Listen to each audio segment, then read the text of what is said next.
नमस्कार दोस्तों, आपका हमारे चैनल में स्वागत है। दोस्तों, अगर रात्रि का कोई विशेष रहस्य न होता तो उत्सव को रात्रि न कहकर दिन ही कहा जाता। नवरात्रि का अर्थ होता है 9 रातें। इस पर्व के दौरान 3 प्रमुख हिंदू देवियां पार्वती, लक्ष्मी और सरस्वती के 9 स्वरूपों श्री शैलपुत्री, श्री ब्रह्मचारिणी, श्री चंद्रघंटा, श्री कुष्मांडा, श्री स्कंदमाता, कात्यायनी, श्री कालरात्रि, श्री महागौरी और श्री सिद्धिदात्री का पूजन विधि विधान से किया जाता है, जिन्हें नव दुर्गा कहते हैं। सिद्धि और साधना की दृष्टि से शारदीय नवरात्रों को ज्यादा महत्वपूर्ण माना गया है।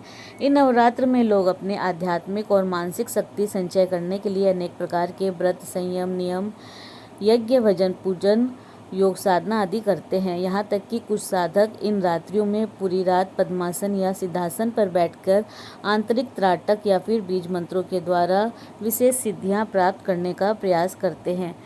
रात्रि में प्रकृति के बहुत सारे अवरोध खत्म हो जाते हैं। हमारे ऋषि मुनि आज से कितने ही हजारों लाखों वर्ष पूर्व ही प्रकृति के इन वैज्ञानिक रहस्यों को जान चुके थे। वैज्ञानिक तथ्य है कि रात्रि में प्रकृति के बहुत सारे अवरोध खत्म हो जाते हैं। हमारे ऋषि मुनि आज से कितने ही हजारों लाखों वर्ष पूर्व प्रकृति के इन वैज्ञानिक तथ्यों को जान चुके थे। अगर आप ध्यान दें तो पाएंगे कि दिन में आवाज़ दी जाए तो वह दूर तक नहीं जाती है, परंतु यदि रात्रि में आवाज़ दी जाए तो वह बहुत दूर तक जाती है। इसके पीछे दिन के कोलाहल के अलावा एक वैज्ञानिक तथ्य ये भी है कि दिन में सूर्य की किरणें आवाज़ की तरंगों और रेडियो तरंगों को आगे बढ़ने से रोक देती है। रेडियो इस बात का जीता जागता उदाहरण है। आपने खुद भी महसूस किया होगा कि कम शक्ति के रेडियो स्टेशनों को दिन में पकड़ना अर्थात सुनना मुश्किल होता है, जबकि सूर्यास्त के बाद छोटे से छोटा रेडियो स्टेशन भी आसानी से सुना जा सकता है। इसका वैज्ञानिक सिद्धांत यह है कि सूर्य की किरणें दिन के समय रेडियो तरंगों को जिस प्रकार रोकती है, ठीक उसी प्रकार मंत्र जाप की विचार तरंगों से भी दिन के समय रुकावट पड़ती है। इसीलिए ऋषि मुनियों ने रात्रि का महत्व दिन की अपेक्षा बहुत अधिक बताया है। यही रात्रि का तर्कसंगत रहस्य है, जो इस वैज्ञानिक तथ्य को ध्यान में रखते हुए रात्रियों में संकल्प और उच्च अवधारणा के साथ अपनी शक्तिशाली विचार तरंगों को वायुमंडल में भेजते हैं। उनकी कार्य सिद्धि अर्थात मनोकामना सिद्धि उनके शुभ संकल्प के अनुसार, उचित समय और ठीक विधि के अनुसार करने पर अवश्य होती है। नवरात्रि के पीछे का वैज्ञानिक आधार यह है कि पृथ्वी द्वारा सूर्य की परिक्रमा काल में एक साल की 4 संधियां हैं, जिनमें से मार्च और सितंबर माह में पड़ने वाली गोल संधियों में साल के मुख्य नवरात्र पड़ते हैं। इस समय रोगाणु आक्रमण की सर्वाधिक संभावना होती है, अतः उस समय स्वस्थ रहने के लिए तथा शरीर को शुद्ध रखने के लिए और तन मन को निर्मल और पूर्णतः स्वस्थ रखने के लिए की जाने वाली प्रक्रिया का नाम नवरात्र है। नवरात्र व्रत कथा। एक समय की बात है, बृहस्पति जी ब्रह्मा जी से कहते हैं कि ब्राह्मण, आप अत्यंत बुद्धिमान, सर्वशास्त्र और चारों वेदों को जानने वालों में से सबसे श्रेष्ठ है। हे प्रभु, कृपया मेरा कथन भी सुनिए। चैत और आश्विन मास के शुक्ल पक्ष में नवरात्र का व्रत और उत्सव क्यों किया जाता है? इस व्रत का क्या फल मिलता है? पहले इस व्रत को किसने किया? बृहस्पति जी की बात सुनकर ब्रह्मा जी बोले कि बृहस्पति, तुमने बहुत ही अच्छा प्रश्न किया है। जो मनुष्य मनोरथ पूर्ण करने वाली दुर्गा, महादेवी, सूर्य और नारायण का ध्यान करते हैं, वे मनुष्य धन्य है। नवरात्र का यह पर्व संपूर्ण कामनाओं को पूरा करने वाला है। ब्रह्मा जी आगे कहते हैं कि बृहस्पति जिसने सबसे पहले इस नवरात्र महाव्रत को किया, उसका पवित्र इतिहास मैं तुम्हें सुनाता हूँ, तुम इसे ध्यानपूर्वक सुनो। ब्रह्मा जी कहते हैं कि एक नगर था जिसका नाम पीठक था। उसमें अनाथ नाम का ब्राह्मण निवास करता था। वह भगवती दुर्गा का अनन्य भक्त था। संपूर्ण सद्गुणों से युक्त एक कन्या ने उसके यहाँ जन्म लिया। उसका नाम सुमति रखा गया। सुमति अपनी सहेलियों के साथ ऐसे बड़ी होने लगी जैसे शुक्ल पक्ष के चंद्रमा की कलाएं बढ़ रही हो। सुमति के पिता नियम से प्रतिदिन दुर्गा जी की पूजा और हवन किया करते थे। उस समय सुमति भी वहां पर उपस्थित रहती थी। एक दिन सुमति अपनी सहेलियों के साथ खेल में मग्न हो गई और भगवती की पूजा में शामिल नहीं हुई। उसके पिता को सुमति पर बहुत क्रोध आया और क्रोध में आकर कहने लगे, हे दुष्ट पुत्री, आज तुम भगवती की पूजा में शामिल नहीं हुई हो, इसीलिए मैं तुम्हारा विवाह किसी कुष्ठी और दरिद्र मनुष्य से कर दूंगा। पिता की बातों से पुत्री को कष्ट पहुंचा और कहने लगी कि हे पिता, मैं आपकी पुत्री हूँ और आपके अधीन हूँ, इसीलिए आप मेरा विवाह जिस किसी से करना चाहे करा सकते हैं, क्योंकि होना तो वही है जो मेरे भाग्य में लिखा है और मुझे तो भाग्य पर पूर्ण विश्वास है। सुमति कहती है कि मनुष्य कितने मनोरथों को पूरा करना चाहता है, लेकिन होता तो वही है जो भाग्य विधाता भाग्य में लिख कर देते हैं। जो जैसा कर्म करता है उसको फल भी उसी कर्मों के अनुसार ही मिलते हैं। मनुष्य के हाथ में केवल कर्म करना लिखा है और उसका फल देना भगवान के हाथ में होता है।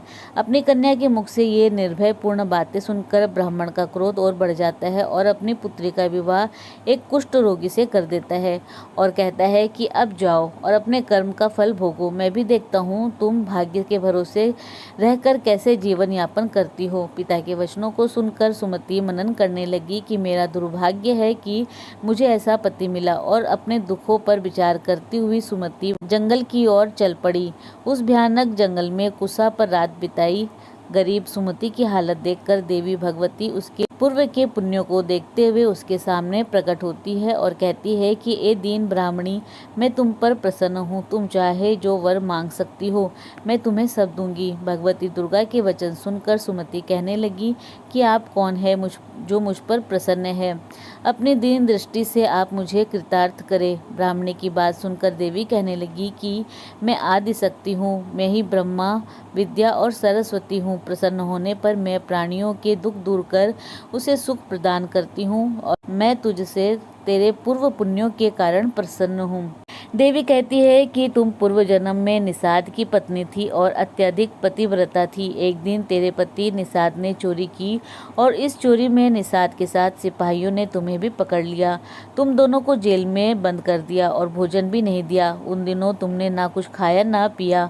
इस प्रकार 9 दिनों तक नवरात्र का व्रत हो गया। भगवती बोली कि हे देवी, उन 9 दिनों के व्रत के प्रभाव से मैं प्रसन्न हूँ और तुम्हें मनोवांछित वस्तु दे रही हूँ, तुम जो चाहे मांग सकती हो। भगवती की बात सुनकर ब्राह्मणी बोली कि आपको मैं सत सत प्रणाम करती हूँ, आप मेरे पति पर कृपा करें और उनके कोढ़ को दूर कर दे। इस पर देवी कहती है कि उन दिनों तुमने जो व्रत किया था उनमें से एक दिन के व्रत का पुण्य अपने पति के रोग को दूर करने के लिए अर्पण करो।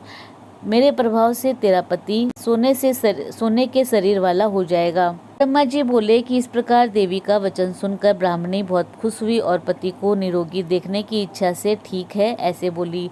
उसके पति का शरीर भगवती देवी की कृपा से ठीक होकर सोने की कांति सा हो गया, मानो उसकी कांति के समक्ष चंद्रमा की कांति भी फीकी पड़ गई हो। पति की मनोहर देह को देखकर ब्राह्मणी देवी को अति पराक्रम वाली समझकर स्तुति करने लगी कि हे दुर्गे, आप दुखों को दूर करने वाली, तीनों लोकों के कष्ट को हरने वाली, दुखों का निवारण करने वाली, रोगी को निरोगी करने वाली, प्रसन्न होने पर मनोवांछित फल देने वाली और दुष्ट मनुष्यों का नाश करने वाली हो। तुम ही सारे जगत की माता और पिता हो। हे मां अम्बे, मेरे पिता ने क्रोध में मेरा विवाह एक कुष्ठी के साथ करके घर से निकाल दिया है। पिता की निकाली हुई बेटी को आपने सहारा दिया है। ब्राह्मणी कहती है कि हे देवी, दुखों के इस सागर से आपने मुझे बाहर निकाला है। हे देवी, मैं आपको बारंबार प्रणाम करती हूँ। ब्रह्मा जी बोले कि हे बृहस्पति, उस सुमति ने मन से देवी की बहुत स्तुति की और उसकी की हुई स्तुति से देवी को बहुत संतोष हुआ। देवी ने ब्राह्मणी से कहा कि तुम्हारे घर एक अति बुद्धिमान, धनवान, कीर्तिवान और जितेंद्रीय पुत्र पैदा होगा, जिसका नाम उदालक होगा। देवी ब्राह्मणी से कहने लगी कि हे ब्राह्मणी, तेरी कोई और इच्छा हो तो मुझसे मांग सकती हो। ब्राह्मणी कहती है कि हे माँ, आप अगर मुझसे प्रसन्न है तो आप मुझे नवरात्र करने की विधि सविस्तार बतलाइए। ब्राह्मणी के वचन सुनकर देवी कहती है कि मैं तुम्हें संपूर्ण दुखों को दूर करने वाले नवरात्र व्रत की विधि बताती हूँ। देवी कहती है कि इसे ध्यान पूर्वक सुनो। आश्विन मास के शुक्ल पक्ष की प्रतिपदा से लेकर 9 दिनों तक विधि पूर्वक व्रत करें। यदि दिन भर व्रत नहीं कर सकते तो एक समय का भोजन करें। ब्राह्मणों से पूछकर घट स्थापना करें और वाटिका बनाकर उसको प्रतिदिन जल से सींचे। महाकाली, महालक्ष्मी और महासरस्वती की मूर्तियां बनाकर उनकी नित्य प्रति विधि विधान से पूजा अर्चना करें। पुष्पों से अर्घ दे। जोरा के पुष्प से अर्घ देने पर रूप की प्राप्ति होती है। जायफल से कीर्ति, दाख से कार्य की सिद्धि होती है। आंवले से सुख और केले से भूषण की प्राप्ति होती है। फलों से अर्घ देकर विधि से हवन करें। खांड, घी, गेहूँ, शहद, जौ, तिल, नारियल, बिंब, दाख और कदम्ब आदि सामग्रियों से हवन संपन्न करें। गेहूं का हवन करने से लक्ष्मी की प्राप्ति होती है। खीर और चंपा के फूलों से धन और पत्तों से तेज और सुख प्राप्त होता है। आंवले से कीर्ति, केले से पुत्र की प्राप्ति होती है। कमल से राज सम्मान और दाखों से सुख संपत्ति मिलती है। खांड, घी, नारियल, शहद, जौ और तिल और फलों से होम करने से मनोवांछित वस्तु की प्राप्ति होती है। व्रत करने वाले को स्वभाव से नम्रता रखनी चाहिए। अंत में आचार्य को प्रणाम करके यथाशक्ति उन्हें दक्षिणा देकर विदा करना चाहिए। इस महाव्रत को बताई विधि के अनुसार जो भी करता है उसके सारे मनोरथ पूर्ण होते हैं। ब्रह्मा जी कहते हैं कि हे बृहस्पति, इस प्रकार ब्राह्मणी को इस व्रत की विधि और फल बताकर देवी अंतर्ध्यान हो गई। जो मनुष्य इस व्रत को करता है वह इस लोक में सुख को पाकर अंत में मोक्ष को प्राप्त करता है। ब्रह्मा जी फिर कहते हैं कि हे बृहस्पति, इस व्रत का महात्म्य मैंने तुम्हें बतलाया है। ब्रह्मा जी का कथन सुनकर बृहस्पति जी आनंद विभोर हो उठे और ब्रह्मा जी से कहने लगे कि हे ब्रह्मा जी, आपने मुझ पर अति कृपा की, जो आपने मुझे अमृत के समान इस नवरात्रि व्रत का महात्म्य सुनाया है। इस व्रत की कथा सुनने मात्र से माँ भगवती अति प्रसन्न होती है और व्यक्ति के सारे मनोरथ को पूर्ण कर देती है। तो बोलिए जगत जननी माता की जय। दोस्तों, अगर आपको हमारी दी हुई जानकारी पसंद आए तो अपने विचार कमेंट बॉक्स में अवश्य दें और इसी प्रकार रोचक जानकारी के लिए हमारे चैनल को लाइक, शेयर व सब्सक्राइब करें। हमारे चैनल में विजिट करने के लिए धन्यवाद।